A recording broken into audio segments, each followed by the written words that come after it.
and welcome. In this week's episode, we introduce you to Algoa FM's renowned Garden Route Drivetime presenter, the well-known Simon B. Our journey then takes us to the picturesque Swartvlei Beach, where we have an engaging meeting with Mark Dixon, the founder of the Strandloper Project. We cap off this episode with an auditory experience featuring the harmonious and soothing male voices of the George Men's Choir.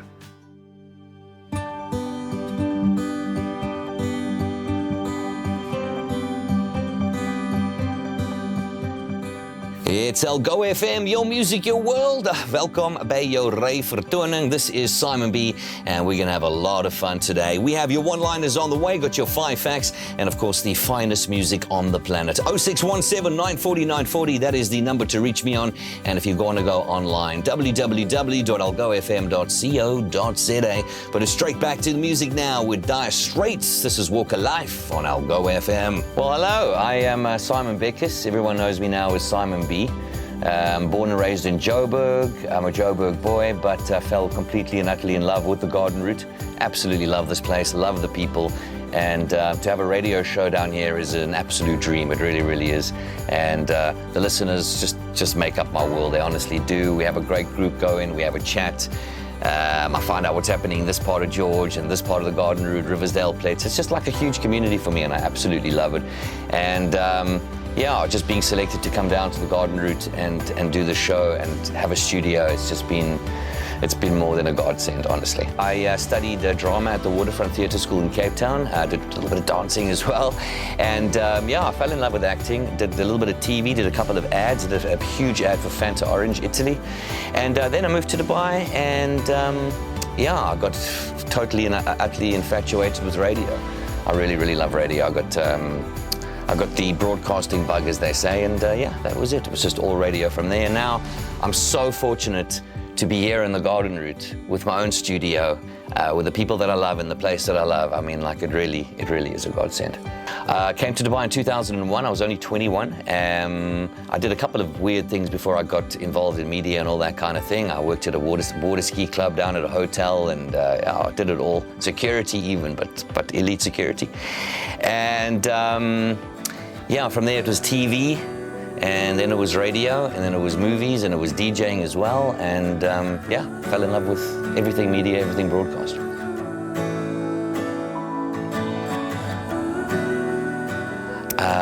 Practice. Visualize yourself behind the microphone, visualize yourself making the people happy, visualize yourself being the best you can possibly be, work on the voice, and really and truly give yourself a good demo and send it out, and don't be afraid. I mean, we all started somewhere. You've got to start somewhere, and you know, I support all people trying to make it in the radio industry. When I get demos sent to me, I always have a listen, and if they're good, I do pass them on. So yeah, just keep going. The radio industry is a great industry to work for. Be yourself, completely and utterly yourself. The way I'm talking with you now would be the way I would be talking to the listeners out there. I don't refer to them as listeners, I refer to them as you. Make them feel like we're sitting there in the room together. That's the most important thing. Make sure your listener feels like it's just you and them. That's the best tip I can give you for radio. And also, off air, don't talk too much. My life philosophy is do unto others as you'd have them do unto you, but others means animals as well.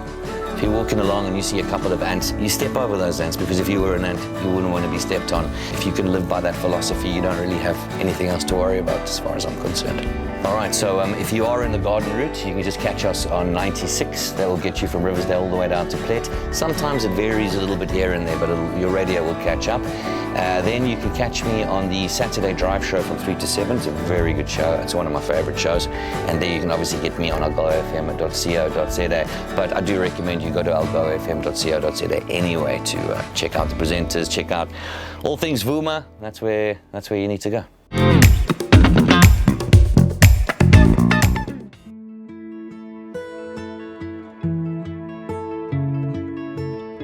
So I'm Mark Dixon. I'm living in the Garden Route, just outside Sedgefield, and Strandloper Project started in 2018 after taking a group of people on a snorkeling tour at Gericus Point. And instead of them coming out and saying how excited they were with what they had seen on the reef, they actually were coming out and saying there's a lot of fishing debris on the reef. So that was in December, had 2 different groups, exact same sentiment.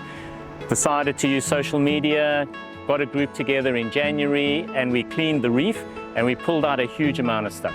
So my background is I've got a master's in ichthyology and fisheries science, so I immediately thought, hang on, there's a story here. We had done 100 meters of reef, cleaning it up, and we ended up collecting 64 sinkers and a whole lot of hooks and swivels and about 10-12 liters worth of monofilament. And from there I just decided, well, let's clean the reef regularly. We then got into our first focus was what does recreational fishing do on the reef, and the threat to biodiversity. So we encountered ghost fishing. We documented some lead poisoning. So lead poisoning is when you get an accumulation of sinkers and it actually kills off the reef in action. And we've measured the extent of that die-off on the reef. And then you've got entanglement, so all the monofilament and the braided line that's used in your recreational fishing tackle, that's stuck on the reef, and we've documented 7 species of birds getting entangled in that while they're trying to catch fish in the reef, and then as the tide comes up they drown. And then we've had the rewilding, so we've actually through fixed point photography seen some nice improvements of sections of the reef, especially where we've taken the lead away. And as soon as you remove the lead, the reef regrows, and as soon as you've got more algae and invertebrate cover of the reef, you get more fish, more bait fish, more big fish, and it should be a nice, happy environment. Our second aspect of what we do is at Strandloper Project is we do expeditions every year. We go between 200 and 250 kilometers. We hike along the coastline over 10 to 12 days, and we document plastic. We pick up where we can, but the primary function is documenting it, and we've come up with the Trashy 20 survey. So every 5 kilometers we do a Trashy 20 survey, and the 20 is the 20 most common plastic items that we found, which are packaging related as well as fishing related. Our third project is drone mapping of estuary mouths. So the Garden Route or the Southern Cape coast has a lot of blind estuaries, and it's all related to amount of rain and flow. So a sandbar will close the estuary mouth, and then when you get enough rain it flushes open. Some of them are managed, some of them aren't, and we're busy mapping that, and we've been looking at the genesis of the sandbar, which is fascinating how a sandbar grows. There's a whole lot of factors that result in that. And then obviously, you know, technology nowadays, drones and that, it allows you a different view to your marine environment. So we are monitoring a lot of marine fauna, so your whales, your dolphins. We've seen some very interesting behavior in dolphins, Cape fur seals, as well as sharks. You know, right now we've got a whole lot of shark migrations coming through. We're seeing what we can see, and we're trying to check that out. So Strandloper, you know, we do a lot of research. We've got some cutting-edge research that we've done. Some of the stuff's pioneer stuff. No one's ever looked at ghost fishing from recreational fishing, but we rely on volunteers.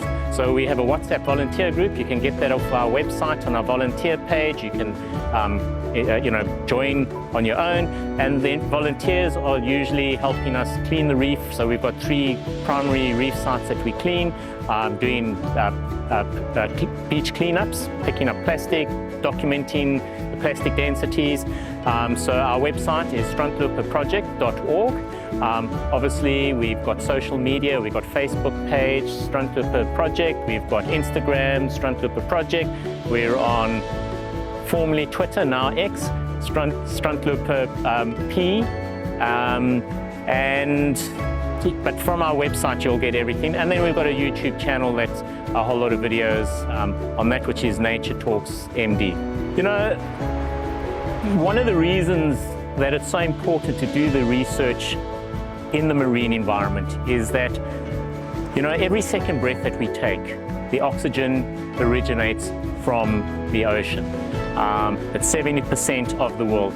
But, you know, in our Ridge to Reef project, what happens on the top of a mountain has an impact on the reef, and everything is connected. So a farmer irrigating too much blocks a estuary, the sandbar forms too early, you don't get certain nutrients getting out.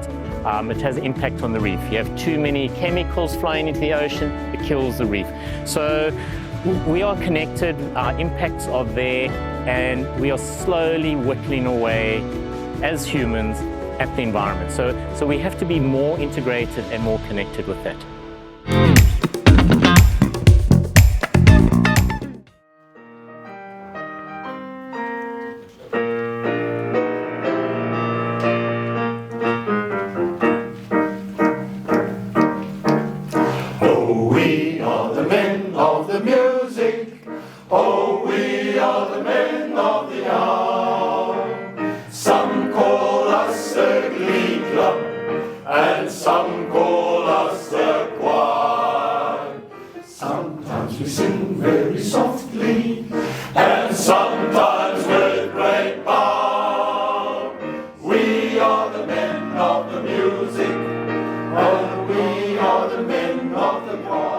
My naam is Chrisna de Preez, ek is die dirigent van die George Mannenkoor en wat 'n voorreg om 'n koor af te rig hier in hierdie tuinroete met sy pragtige berge en wonderlike natuurskoon waarvan musiek en klank en die natuur absoluut een is. Die Mannenkoor kom al 'n hele paar jaar, so 2 jaar terug was dit 40 jaar op bestaan en ongelooflik hulle het begin saam sing en nou hierdie manne wat ons nou het, se ouderdom gaan van 22 tot 91. Ongelooflike passievolle manne wat almal, en die meeste van hulle is in 'n professionele beroep, skoolhoofde, ons het sielkundiges, kliniese sielkundige in die koor, maar almal is net lief om musiek te maak en dis die lekker daarvan. Dit was so 2 jaar terug, ek is nou maar 2 jaar terug by hulle beginne en iemand het my opgenoem en ek moes gaan vir die onderhoud deur al die verskillende dele gegaan van die koor wat hulle in die bestuur en ek het begin en dit is nou net vreugde al die pad. Ek geniet elke oomblik. Dinsdae is vir my hoogtepunt van die week. Ons begin 7:30 tot 8:30, soms gaan ons tot 9:00 s'aands. En daar word so gelag en gespot tussen mekaar. Kyk, hulle het 'n fyn sin vir humor. Ongelooflike klomp mans by mekaar met wonderlike persoonlikhede, geweldig uiteenlopend en van alle dele van die lewe is hier manne wat afgetree het en wat in verskillende, so elkeen is so interessant en elkeen bring besonderse pakket na die koor toe elke aand. So ek is bevoorreg om met hierdie manne te werk. Ons het 'n website en ons het 'n Facebook blad ook wat die George Mannenkoor Facebook blad en website is. Okay, the name's Alan Morris. I come from Wales. So the question about what music means to me is a given. I was brought up with it from a very young age. Nothing quite like it. My naam is Stefan en ek is al hier van 1985 was lid van die koor. Ek is die enigste sole survivor van die vorige eeu en ek het al 3 oorseese toere onderneem en onder andere in die Royal Albert Hall ook kon gesing het en vir my is die koor alles. Daarom is ek nog steeds hier 'n fossiel al. My naam is Andrew van Eslau. Ek is al sinds 23 af in die koor. Die koor betekent vir my baie. Dit is hoekom ek elke aand in die kooroefening probeer wees, alle optredens bywoon. Baie dankie. Ek is Andrei Botha. Ek is die jongste lid van die George Mannenkoor. Ek maak musiek en sing al van 'n baie jong ouderdom af en dit is baie lekker om sommer met hierdie klomp ou manne hier te kom sit. Ek is nou wel 40, maar volgens hulle is ek 'n spring chicken. My naam is Xavier Jantjies, ek is van 2022 af in die koor en daar is net iets besonders aan 'n mannenkoor. Hulle gee al die stemme wat jy normaalweg andersins kry nie en hierdie man is baie besonders en ek geniet dit baie. Thank you for watching this episode. Please go to our website, vumatv.co.za for more information about our sponsors and then please email us, info@vumatv.co.za. Please like and subscribe to the channel and have a great day. Live simply, travel light and always see the wonder.